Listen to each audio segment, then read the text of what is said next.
10 ఏళ్లుగా దేశ ప్రధానిగా కొనసాగుతున్న మోడీ హిందువుల్ని ఏకం చేశారనడంలో సందేహం లేదు. అసలు హిందూ మతంపై హిందువుల ఆలోచనల్నే ఆయన సమూలంగా మార్చేశారు. దేశంలో ప్రధాని అత్యున్నత పదవి.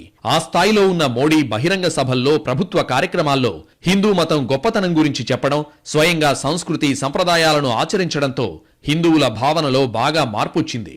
నేను హిందువును, నాది హైందవ దేశం అనే భావనకు బలం చేకూరింది.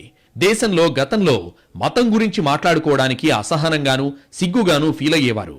అంతేకాదు, ముఖ్యంగా నేను హిందూని అని చెప్పుకునేందుకు కొంత భయపడేవారు కూడా. అసలు ఆ ప్రస్తావన అవసరమా అన్నట్టు ఉండేవారు.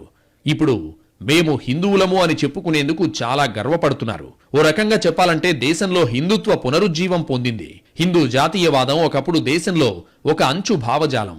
కానీ ఇప్పుడది ప్రధాన స్రవంతిగా మారింది. మోడీ వచ్చాక అలా మార్చారు. అసలు హిందూ మతంపై హిందువుల ఆలోచనల్ని ఆయన సమూలంగా మార్చేశారు. దేశంలో ప్రధాని అత్యున్నత పదవి.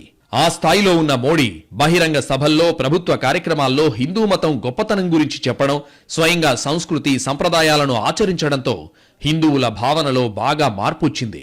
నేను హిందువును, నాది హైందవ దేశం అనే భావనకు బలం చేకూరింది. మేము హిందువులం, మేము ఇలా చేస్తాం, అలా చేస్తాం, మేము వీటిని ఆచరిస్తామని చెప్పుకోవడానికి గర్వంగా భావిస్తున్నారు.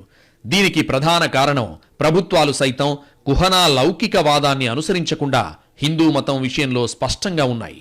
ఓట్లు పోతాయనో, ఈ వర్గం చేజారిపోతుందనో, ఆ వర్గం కలసి రాదనో ఇలాంటి కుహనా భావజాలాన్ని ప్రదర్శించకుండా ఈ దేశం యొక్క ప్రాచీన మతం, విధానం, ఆచారం, సంస్కృతి ఇవంటే స్పష్టంగా ఎలాంటి తడబాటు లేకుండా ప్రజలకు ఒక సందేశాన్ని ఇస్తున్నాయి.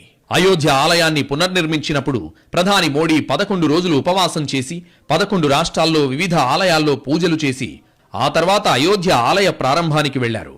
ఒక దేశ ప్రధాని ఒక దేశ అత్యున్నత వ్యవస్థ ఆచరిస్తోన్న విధానాన్ని జనం బహిరంగంగానే అనుసరిస్తారు, గర్వంగా చెప్పుకోగలుగుతారు.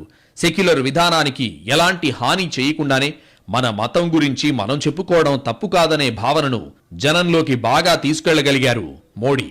హిందువునని చెప్పుకున్నంత మాత్రాన, హైందవ సంస్కృతిని పాటించినంత మాత్రాన లౌకికత్వానికి ఏం భంగం రాదని మోడీ ఆచరణాత్మకంగా నిరూపించారు. లౌకికవాదం అంటే అన్ని మతాలను గౌరవించడమే కాని సొంత మతం ఏదో చెప్పుకోవడానికి సిగ్గుపడటం, భయపడటం కానే కాదనే సందేశాన్ని బలంగా జనంలోకి తీసుకెళ్లారు.